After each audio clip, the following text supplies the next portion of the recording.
말이라고 하는 것은 말을 할 때도 조심해야 되지만 듣는 해석도 참 중요한 것 같습니다. 여러분, 왕따 어떤 말입니까? 여러분이 알고 있는 그 뜻 아닙니다. 왕을 따르는 사람을 왕따라고 하는 거예요. 우리가 참 그 사람 감당할 수 없을 때 우리 입에서 이렇게 나오죠. 아이고, 주책. 그런데 해석을 잘 해야 됩니다. 주책이란 주가 책임지는 사람입니다. 그러니 앞으로 감당할 수 없는 어떤 사람을 만나거든 속으로 얘기하십시오. 주책. 왜냐하면 해석을 못하는 사람이 있을 수 있으니까. 주가 책임지는 사람입니다. 동일하게 해석해 보십시오. 자, 복음을 굿뉴스라고 합니다. 여러분, 굿뉴스 어떻게 해석하십니까? 좋은 소식, 기쁜 소식. 예수님의 이야기가 나에게 기쁜 소식이 된다. 이렇게 해석하니까 그래서 예배를 드릴 때 얼마나 기쁘고 얼마나 재밌는가가 은혜의 척도가 돼버렸습니다. 그런데 굿뉴스는 좋은 소식이 아니고요. 굿뉴스는 선한 소식입니다. 우리 도시선교팀이 이제 나아가 도시에 복음을 전할 때 굿뉴스는 선한 소식이 되는 겁니다. 선한 소식은 어떤 사람에게는 좋은 소식이 되지만 어떤 사람에게는 좋지 못할 수 있습니다.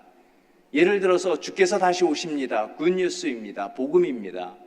하지만 기다리고 기다린 이들에게 굿뉴스이지만 아직까지 내 삶이 분주해서 또 내가 가진 것이 너무 많아서 또 오랜 습관이 끊어지지 아니하여서 주님 오시는 것을 기다리지 못한 이들에게는 좋은 소식이 될 수 없는 것입니다. 사랑하는 여러분, 말씀의 시간, 이 예배의 시간은 나를 기쁘게 하는 엔터테인의 이야기가 아니라 예수 그리스도의 그분의 이야기, 그래서 선한 이야기를 나누는 것입니다. 그 선한 이야기, 이 이야기를 사모하는 예배자 되시기를 주님의 이름으로 축원하여 드립니다. 7월은 한 해의 전반을 뛰고 이제 후반전으로 들어가는 해프타임입니다. 해프타임에 이제 우리가 해야 할 것은 신앙을 점검해야죠. 내 신앙 잘 가고 있는가? 우리가 한 해에 세워놓았던 플러그인 우리는 잘 하고 있는가? 어떻게 할 수 있을까요? 신앙을 판가름할 수 있는 것 여러 가지가 있는데 오늘 한 가지 제안하는 것은 시험을 대하는 태도입니다. 왜냐하면 인생살이는 반드시 시험이 있기 마련이거든요. 제자들도 시험이 있었고요. 초대교회도 시험이 있었습니다. 물론 예수님도 시험이 있으셨습니다. 그래서 오늘 본문 짧은 한 절이지만 이 본문 안에는 깊은 의미가 있습니다. 이 본문을 네 가지로 나눌 수 있습니다. 자, 첫째는요, 어떻게 본문을 나누는가 하면 사람이 감당할 시험 밖에는 너희가 당한 것이 없다라고 하는 것은 모든 사람이 시험을 받는다라고 하는 겁니다. 만약 누군가가 시험을 당하였다면 나도 감당할 수 있다라는 뜻입니다. 두 번째는 오직 하나님은 미쁘사, 하나님이 미쁘다라고 하는 것은 예쁘다의 오타가 아니라 미쁘다, 믿을만하다라고 하는 우리말입니다. 영어로는 faithful. 하나님은 믿을만합니다. 그래서 우리의 믿음이 흔들리지 않아야 하는 것입니다. 그 다음에 세 번째, 너희가 감당 못할 시험 당함을 허락하지 아니하시고 시험 당할 즈음에 피할 길을 내사. 자, 하나님은 반드시 우리에게 피할 길을 주신다라는 겁니다. 그 피할 길이 뭐냐? 네 번째로 능히 감당하게 하시느니라. 감당한다라고 하는 것은 나에게 맞다라고 하는 것이 아니라 그 자리에서 일어설 수 있다라고 하는 겁니다. 자, 그렇다면 이 본문의 말씀을 하나씩 한번 살펴보도록 하겠습니다. 사람이 감당할 시험 밖에는 너희가 당한 것이 없다. 나에게 일어난 모든 어려움들은 감당할 만하다라고 하는 겁니다. 영어 성경에 보면은 common to man, 모든 사람들에게 일상적으로 일어난다라고 하는 겁니다. 나에게만 일어나는 것 같은데 그렇지 않습니다. 모든 이에게 동일하게 일어나는 것이 시험입니다. 자, 성경 이야기로 한번 가보죠. 룻기 1장 1절에 하나님의 사람들이 사는 곳에 시험이 들었습니다. 룻기 1장 1절 보면은 사사들이 치리하던 때에 그 땅에 흉년이 드니라. 사사들이 하나님의 말씀에 민감한 사람들이, 하나님의 말씀을 따르던 사람들이 나라를 운영하는 때에 그 땅에 흉년이 들었습니다. 그 땅이 어디인가 성경은 설명하는데 유다 베들레헴이라고 했습니다. 이게 굉장히 말이 안 맞는 거거든요. 해석을 잘해야 합니다. 베들레헴, 하나님이 약속한 땅입니다. 그 땅은 풍년, 모든 것이 가득하고 없는 것이 없습니다. 그래서 베들레헴, 빵집이다. 먹을 것이 마르지 않는다라고 하는 것입니다. 그런데 웃긴 일이 생겼습니다. 빵집에 빵이 떨어진 겁니다. 베들레헴에 빵이 없어지는 흉년이 왔습니다. 우리 그러잖아요. 살다 보면 말이 안 되는 때가 많이 있습니다. 쏟아지는 폭우 보며 뉴스에서 내가 여기에 80년을 살았는데 이런 일 처음입니다. 이렇게 얘기하시더라고요. 살아가면서 말도 안 되는 일들이 정말 많이 있습니다. 흉년이 일어날 수 없는 곳에 흉년이 오고, 예수 믿는 가정에 아픔이 찾아오고, 도저히 설명할 길이 없고 이해할 수도 없는 인생의 흉년이 몰아닥칩니다. 그러면 우리 어떻게 신앙생활 해야 할까요? 넘어진 자리가 일어날 자리입니다. 감당할 시험이란 시험을 통해서 하나님께서 말씀하시고자 하는 분명한 메시지가 있다는 것입니다. 우리에게 아픔이 찾아오면 그 아픔을 가지고 하나님 앞에 나아가 씨름해야 합니다. 빵집에 빵이 떨어졌다, 그 문제를 가지고 하나님 앞에 씨름해야 하는데, 그때 엘리멜렉이라고 하는 집안의 가장은 하나님과 씨름하기 싫어서 도망쳐 버렸습니다. 이것이 비극의 출발인 겁니다. 굿뉴스를 이해하지 못한 것입니다. 선함이 무엇인지 이해하지 못하고 좋은 것을 쫓아 가버렸던 것입니다. 시편 119편 67절은 고난당하기 전에는 내가 그릇 행하였더니 이제는 주의 말씀을 지킵니다. 복음이 선한 소식인 것은 시련 안에 담긴 하나님의 뜻을 발견할 수 있기 때문입니다. 하나님은 우리가 일어서기를 원하시는 것이지 넘어져 있기를 원하시는 분이 아닙니다. 자, 그러면 우리가 시험 앞에서 씨름해야 할 것이 무엇이겠습니까? 두 번째, 하나님은 미쁘시다, 믿을만하다라고 하는 것입니다. 넘어진 건 환경입니다. 그 다음부터는 믿음의 싸움입니다. 우리의 싸움은 항상 믿음이지 환경이 아닙니다. 믿음이 흔들리면 안 되는 겁니다. 사랑하는 여러분, 믿음이 흔들리지 않기를 축복하여 드립니다. 믿음으로 일어서지 않고 환경이 회복되기까지 기다린다면 우리의 신앙은 궤도 이탈자가 되어버립니다. 엘리멜렉이 흉년을 피해서 도망간 곳이 모압입니다. 이쪽으로 가면 안 됐었어요. 왜냐하면 신명기에 분명히 말씀했거든요. 신명기에 이런 말씀이 있습니다. 아무리 너희가 사는 곳이 아닌 다른 곳의 땅이 비옥해 보인다 할지라도 그곳을 기웃거리지 말라. 그러는 날에는 너희에게는 더 이상 형통함과 평안함이 없을 것이다. 하나님이 경고해 주셨어요. 보는 대로 좋은 것으로 움직이지 말라라는 것이죠. 믿음이 흔들리지 말라라는 것입니다. 그런데 배고프니까, 빵집에 빵이 떨어져 버리니까 말씀이 생각나지 않았습니다. 그래서 하나님이 금하시고 원하지 않으시는 모압으로 가버렸습니다. 믿음이 흔들렸고요, 지키지 못했고요, 궤도 이탈을 해버리게 된 것입니다. 넘어진 자리, 그 자리는 우리가 죽고 실패하는 자리가 아닙니다. 하나님은 넘어진 자리에서 일어날 방법을 주시는 것입니다. 우리 인생 가운데 필수적으로 고난이 있는 것처럼 우리 인생 가운데 하나님이 주시는 필수적으로 피할 길이 있다라고 하는 것입니다. 그런데 피할 길은 그 순간 피할 길이 아니라 대개는 뒤돌아보면 그것이 피할 길이었구나, 하나님이 내어주신 피하는 길이었구나 라는 것을 깨닫게 됩니다. 그것이 축복입니다.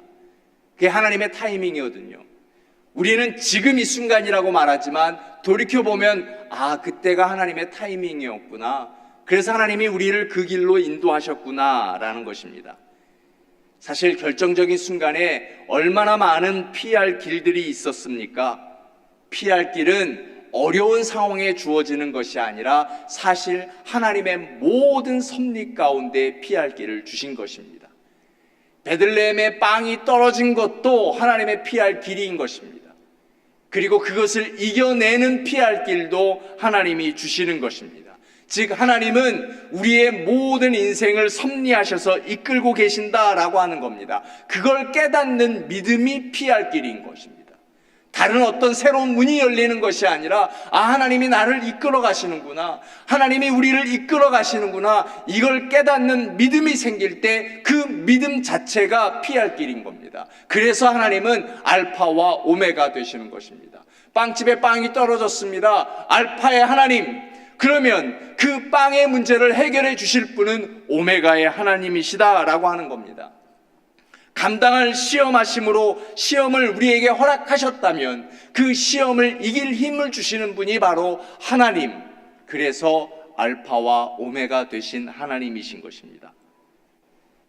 마가복음 10장에 초대교회 참 좋은 집사님의 이야기가 기록되어 있는데 이분의 시작은 바디메오라고 하는 분입니다. 앞을 보지 못하는 분이었습니다. 맹인이었고요. 맹인이었기 때문에 가진 것이 하나도 없었던 거지였다고 성경은 기록하고 있습니다. 그런데 여러분, 이분처럼 딱한 처지에 있는 사람은 없는데요, 이분이 눈을 떴다라는 겁니다. 이것이 정말 소중한 것입니다. 여기에 우리의 소망이 있습니다. 그리고 나아가서 아무것도 없는 그가 초대교회의 리더가 되었다.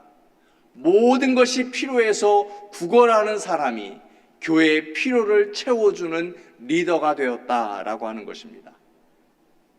사랑하는 여러분, 주님의 십자가를 지신 시몬이 되십시오.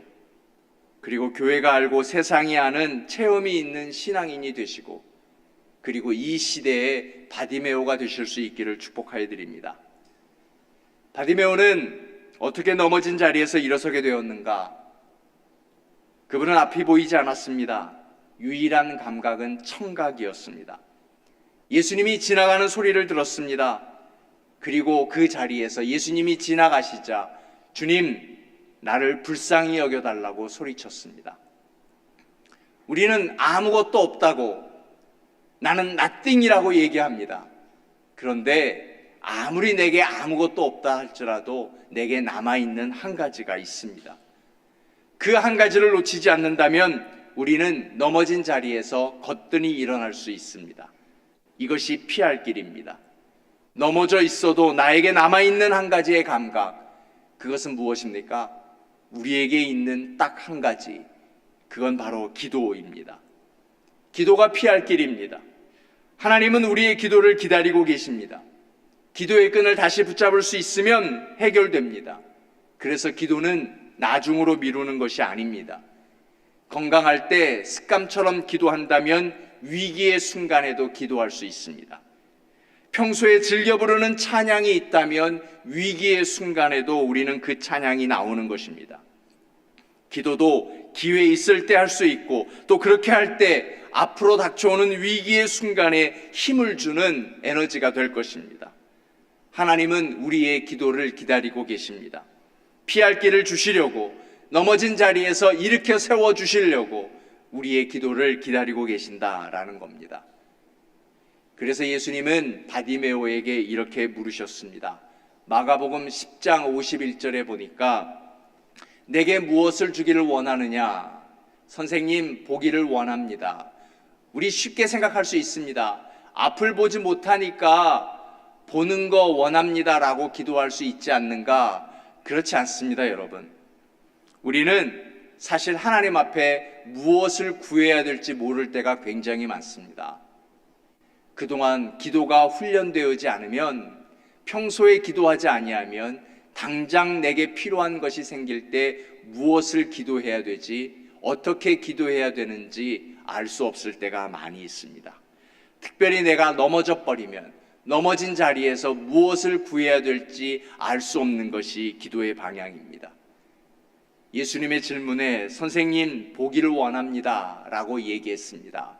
기도한 것입니다. 자, 그러면 주님이 어떻게 답하시는지 보십시오. 52절입니다. 해석을 잘해야 합니다. 예수님이 말씀하셨습니다. 가라, 내 믿음이 너를 구원하였느니라. 그리고 그가 곧 보게 되어 눈이 열렸다라고 하는 것이 아닙니다. 일어났다라는 겁니다. 주님이 너의 믿음이 구원을 일으켰다라고 했을 때 그 맹인이 눈을 떠서가 아니라 바로 일어났습니다. 그리고 예수를 길에서 따르니라. 예수의 길이라고 성경은 분명히 얘기합니다. 예수님이 어떤 길을 가셨습니까? 십자가의 길입니다. 피 흘리는 길입니다. 고쳐주시고 아픔의 길을 가라 하신 것입니다. 더 큰 시험이 있고요, 더 어려움이 있는 그 길로 가라 했고, 그리고 바디메오는 그 길로 간 것입니다. 사랑하는 여러분, 우리에게 열림은 바로 십자가의 길입니다. 그 십자가의 길을 따라가겠다고 하는 믿음이 사실은 피할 길인 것입니다. 그것이 넘어진 자리에서 일어날 자리가 되는 것입니다. 시험을 이겼다라고 하는 것은 내게 시험거리가 없다라는 것이 아닙니다. 그 시험을 통해서 하나님을 만났다라는 것입니다. 하나님이 나와 함께 해주신 것을 알았습니다. 하나님이 나를 얼마나 사랑하시고 나에게 얼마나 많은 관심이 있는지, 나를 어떻게 일으켜 세워주셨는지, 그래서 그 시험을 이겼고 또 다른 시험 앞에 두렵지 아니하고 이제는 그 시험을 피하지 아니하고 그 시험의 길을 걸어갈 수 있습니다. 하나님은 또다시 일으켜 세워줄 수 있기 때문에 그렇습니다. 그러므로 우리가 일어나면서 절대로 놓치지 말아야 할 것이 있습니다. 계시록 2장 5절의 말씀입니다.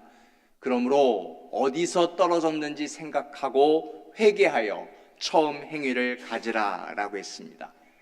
시험이 있습니다. 흉년이 있습니다. 그때 우리는 은혜를 구하는 것입니다. 도로 위에 널브러져 있는 지렁이 같은 우리의 인생을 구원하실 하나님의 은혜를 구하는 것입니다. 나를 일으키시려고 나보다 더 간절히 손을 내미시고 계시는 그분의 손을 잡아야 하는 것입니다. 우리 맨 처음 오늘 성시교독할 때 우슬초로 나를 정결케 하소서라고 했습니다. 제사장은 제사가 끝나면 온 몸과 옷에 피가 묻습니다. 그때 피를 지우는 식물, 세척제가 바로 우슬초였습니다. 성경이 우슬초 이야기를 꺼내는 것은 우리 모두에게는 죄가 있습니다. 이 죄는 과거의 짐입니다. 그래서 넘어지면 사실 일어날 수 없는 힘이 이 과거의 짐, 회개하지 않는 죄 때문인 것입니다. 넘어짐에서 일어나는 일은 회개하는 일입니다. 그래야 바른 예배가 회복되는 것입니다. 요한계시록 1장에 거듭 얘기하는 것이 무엇인가 하면 우리는 이 시대의 제사장이다 라고 하는 겁니다. 제사장은 예배자요, 제사장은 중보자입니다. 하나님은 세상에 실망하시고 멸망을 계획하실 때마다 그 마음에 버리신 것은 그 땅에 살면서 예배하는 제사장을 보시고 멸망을 철회하는 것입니다. 그러므로 제사장은 세상 속의 예배자가 되어야 합니다. 여러분, 우리가 세상의 진노를 막고 있는 것입니다. 우리의 예배가 도시의 죄악을 상쇄하고도 남음이 있는 것입니다. 그러므로 우리가 바른 예배가 되어야 하는 것입니다. 넘어진 자리에서 일어나는 것 회개입니다. 우리가 바른 회개를 할 때 비로소 우리가 살아가고 있는 도시가 회복될 수 있다라는 것입니다. 심판을 잘 해석해야 합니다. 심판은 세상이 타락해서 심판이 생기지 않았습니다. 심판은 세상과 하나님 사이에 중보자가 되어야 할 예배자가 타락할 때, 예배자가 일어서지 못할 때 항상 하나님의 심판이 있었습니다. 그러므로 우리 예배자, 우리가 제사장이 되어 세상과 하나님 사이를 바로 중보하고 회개할 때 비로소 우리도 일어설 수 있고 세상도 회복될 수 있는 것입니다. 흉년은 있습니다.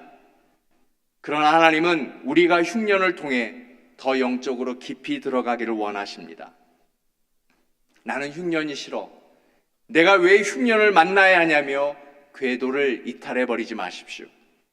궤도를 이탈해버리면 우리는 넘어지고 맙니다.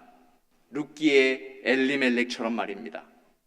그러나 하나님은 놀랍게도 그 넘어진 자리에서 일하기를 시작하십니다. 우리를 일어서게 하십니다. 그 하나님의 사랑이 오늘 또 우리를 일으키실 것입니다. 한미교회 예배자들, 우리 모두가 지금은 일어서야 할 것입니다. 아픔으로 주저앉지 마십시오.